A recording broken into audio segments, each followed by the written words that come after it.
Weren't you here when it went down? I just walked away for like 3 seconds. I just walked away, you know. I told bro to come in. I walked away for maybe like 3 seconds, you know, just to go put my food. By the time I put my food down, I heard the gunshots and ran out there. And Nipsey was breathing all the way till the ambulance picked him up, because I was holding him. He was breathing the whole time. He was breathing. So.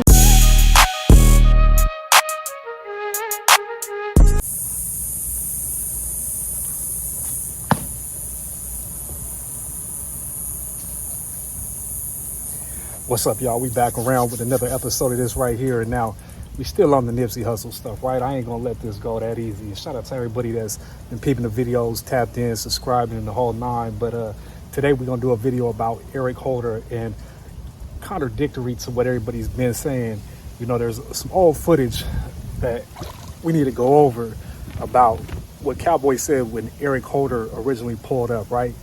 Now, in a long lost interview, we was able to pull this audio you about to hear. And in this audio right here, Cowboy says that Eric Holder got packed out the day before, and he was on a mission to you know, get some get back, and ultimately he might have did what he did to Nip to go out with a bang, right? So the day before he did something to Nipsey, had jumped out on some homies earlier that day. He drew out a pistol. Feel me? Jumped out on some other niggas. They had packed him out before he went and did whatever he had to do. He had got beat up. They beat his ass. So he came over there looking. And it just so happened he ran across Nip, and I don't know what point in time it clicked where he just said, "Fuck it, I'm gonna do this." You know what I mean? He didn't come over there looking for Nip. You know what I mean? That was his. I'm gonna go out there with a bang, because he was jumping out looking for the niggas that beat him up earlier that week. You know, he had jumped out, but when he ran across Nip, then the conversation and everything that went down, you know, I don't know what at that point what made him want to do something to Nip now. You know what I mean? He was looking for these individuals, but at the time he's like, fuck it. I don't know if you seen all the fans giving Nip some love, and he was signing autographs. You know, then he was talking about his new CD and some other weird shit. And, you know, we really wasn't paying too much attention to his nonsense. But now, if this is true, I don't get why why is it only in one interview? Why are we missing this huge integral part of the whole situation right here? Why is this so hard to find, and why is it only in one interview? Because this is a huge piece of the equation right here, right? And, you know, Cowboy, you know, you think after the 2,000 interviews he's been did, you know what I mean, this piece would be in the equation right here. But let's also remember, in one of the interviews he did with Vlad, he also said that when Eric Holder pulled up, he said Nip was like, let's see how this is going to go, or something similar to that nature. So Eric Holder walks up to you guys, and Nip actually said something as he was walking up to you. What did he say? Well, when this is after, you know how you replay shit after, and I wish I did this, I wish I could have, but it's after the fact. But when the car pulled up and they hit that corner, and when Nip asked Ren Paul, is that shitty? And Ren Paul like, yeah. And he didn't really say it to nobody, but I distinctly remember saying, I wonder how this gonna unfold. You know what I'm saying? I think that's the exact words, like, I wonder how this gonna unfold. Oh no, I wonder how this is gonna play out, something like that. You know, and at the time, you know, you don't really think nothing of it. You know, I'm just sitting there now, just ear hustling, just listening to what's going on. Like, you know, I know the little nigga, but I don't know nothing about, you know, I ain't heard nothing about the dude. There's nothing, you know, that I know. It's his generation, you know what I mean? Whatever's going on, that's their generation, politics or whatever. But with them two pieces being right there, we know there's no excuses why he was lacking.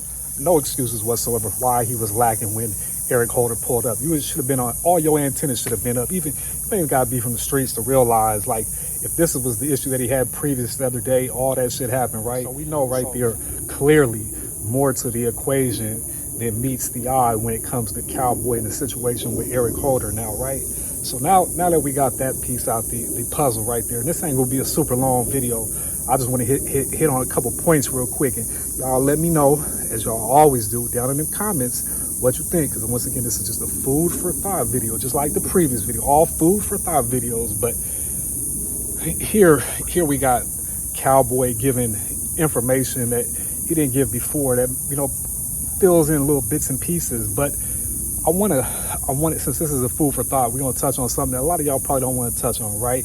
Now, there's a piece in that video with Whack 100 where he was talking about, when he first dropped that shit about Fats and how, Big U knocked out Fats in that conversation. He was talking about a tape that Big U used to hold over Nipsey's head, and it was talking about how Nip said if something happened to him, this is the person that did it to me, and he was using this as a Nip snitch type of thing, right? So the nigga name was Dahmer. That's the nigga name. Dahmer came over there to get out with Nip. Cuz you was my nigga, I go to jail. Come to find out you telling my baby mama, don't answer my phone calls, don't send me nothing. It's you and her, all this shit. You start fucking the bitch 6-0, we gotta get out. Dahmer jump out. Nipsey didn't want to fade, Ghost. He didn't want to get out with Dahmer. Boy, Eddie Boy was telling the nigga, I'll get out with him. They lock up. Boom, boom, boom, boom. Eddie Boy whooped Dahmer ass. Knock his tooth out, all that. Dahmer come back smoking. Right? Kill him. Behind it. Right? Dahmer go to jail for the body.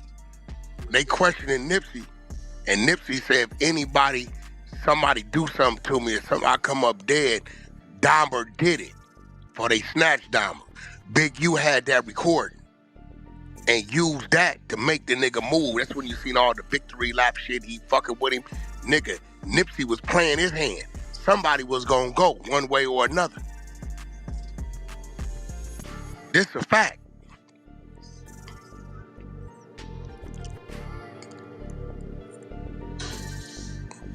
G over there.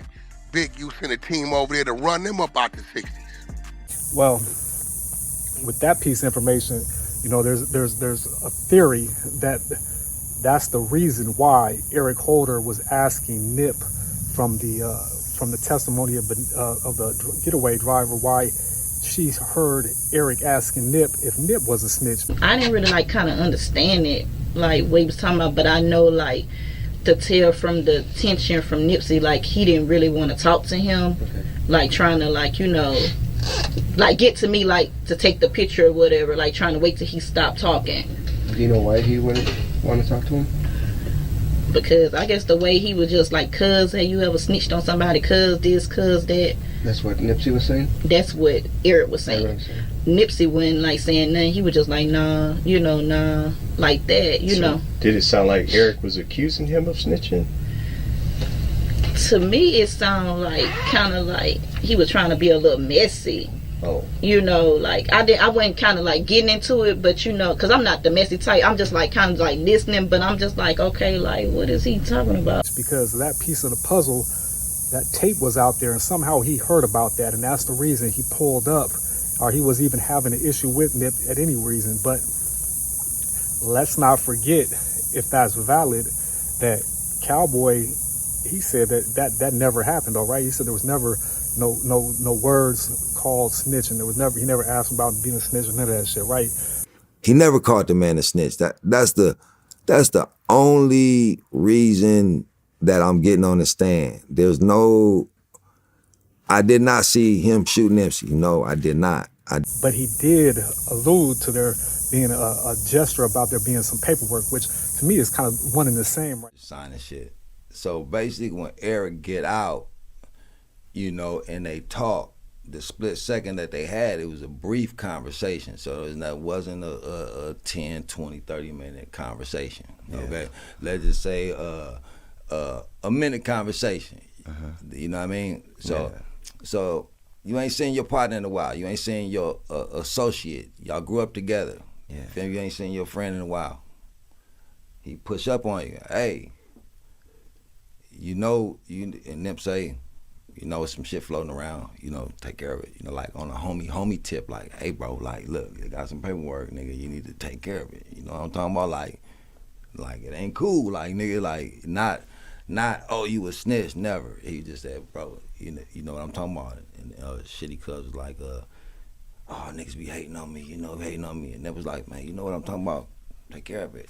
And left it at that, and it was off to the next fan. So it was like a split. You know, like you ain't seen your cousin in a while, and he pop up, and you're like, hey, bro, look, you know, they got some paperwork for him. He just sidebarred him. You feel me? He didn't put him on. He just kind of sidebarred him. Like, look, bro, they got a little paperwork on you, know. You know what I'm talking about. I'm like, yeah, these niggas be hating on me. Da-da-da. All right, nigga, take care of it. And cuz walked on. You know, even then, at the end, he shook our hands, did all. It was never nothing heated. If it had been anything somewhat heated, I would have snatched cuz up. Yeah. You know what I mean? If Nip would have had anything heated, you know what I mean? It was a quick pull to the side, like, hey, bro, cousin, take care of that business. We see there was no aggression in the body language, wasn't no animosity, you know, from the surveillance footage or none of that stuff right there. So, you know, I don't know which timeline and which story could go right, but you know, I'm just like y'all. I'm just trying to fill in the blanks like y'all. I'm a regular person just like y'all, try to fill in the blanks. So y'all let me down there in them comments if you think any of them theories go well. But you know, I never could still understand like where did the snitch narrative come from? Like when all that shit cracked off, when Nip got killed, like who was the first one to come out with that agenda right there? Where did that come from? You know, because I don't know. Like I try to I can't find Cowboy saying it. Like I said, we caught the, you know, gesture to the paperwork, but nothing flat out. But that was the rumor when that shit at first happened. And still kind of, you know, I mean, he used it as his defense, right? Eric Holder used, you know, that this was, you know, a what do you say? It was a heat of a crime, passion, right? But they was able to disprove that by the way he left and came back. They disproved he had cooling off time is what they said, right? So where did that ever even come from? Who started that rumor? You know what I mean? Because at the end of the day, we know that wasn't the motive, right? We already know that this is something more. Even his own brother said this was a hit. Now when we watch Cowboy shit, he says, you know, there wasn't no reason. The reason why there was no pistols there, nobody had a strap, was because that wasn't, you know, none of the homies hung out there. It was a store, it was a professional operation. But You would assume that other people, you know, that Nipsey knew had guns, you know, that day. I'm not going to ask who or whatever else, but I guess the question is why no one returned fire or try to get shitty cuz. It was on a Sunday, and we had like 3 female workers there that day, and it was just me. Nipsey gonna pop up on his own. It's not a gang hangout. We don't let homies hang out. It's not 50 homies hanging out here. Nigga, that's Nip business. You can't, nigga, if I see you hanging out in the parking lot, oh yeah, get your lunch, bro. Yeah, it's about that time. You know, you gotta go. Got it. You feel me? So we enforced that rule. You gotta go. So it ain't nobody hanging out. When that parking lot was filled, it wasn't no homies out there. You feel me? It was just fans. It is a bunch of fans. Sunday, 3 females in the back. You know what I mean? We need guns out here to protect Nip against our own. I mean, that was just unheard of. Nip was just, we doing videos. Nip done jumped out in all type of niggas' hoods and getting love from, I mean, just to think that somebody, a nigga from around here would do some shit like that, that was, you know. But that's contradicted by Black Sam's interview. Somebody come to the shop. They know we in the doorway. When Hustle pull up, we in the doorway. You gonna see me with a hoodie on, and I got a pistol on me. You gonna see one of the team members in the hoodie in the doorway with a pistol. That's protocol when Hustle pull up. So it's Sunday. It's busy in there. Why the niggas in there didn't follow the protocol? I wasn't there. Why they didn't follow it? Maybe they was fucking around helping the customer, doing some fucking customer service. This is what I'm thinking, trying to, you know, transition into some legitimate, just selling clothes. But nobody was in the doorway. And from my understanding, old boy walked up with no shirt on first to check the scene, because he know what's going on in that parking lot. Now, looking at all these pieces on the puzzle right here, right, it gets very, very tricky, right? And I'm like, I just want to figure this shit out, right? The case is already closed, you know. All this is just giving a peace of mind to who really did what, so we ain't gotta mess with them, or we can distance ourselves however you want to look at it, right? But I don't know, a lot of tricky pieces to this whole scenario right here, right? Like, it just none of this shit adds up and makes sense. Now, who really sent Eric Holder? That's $1 million question, right? We figured that one out right there. We hit the jackpot. You know, I definitely still do not believe this was no random, trivial, you know, anything like that. Do I believe this stuff was, you know, he wanted to go out with a bang and something set him off? Nah. I think it's way deeper than that, way deeper than that.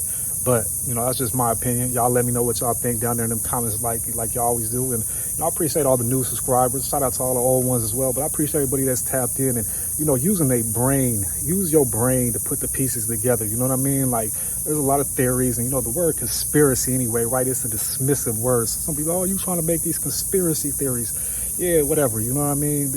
Conspiracy theory, that's the government used that word to be dismissive against the truth anyway, because they don't want you getting to the truth, and the truth is out there. Seek, you should find, right? And that's what we're doing. We seeking the truth.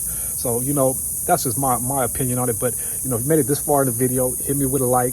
Don't know how many more of these videos I'm gonna keep coming, but as I catch little pieces that catch my attention, you surely know I will make a video. If you ain't subbed up, sub up now. So we got more videos coming down the way from whatever it may be, and shit to the next one. RIP Nip.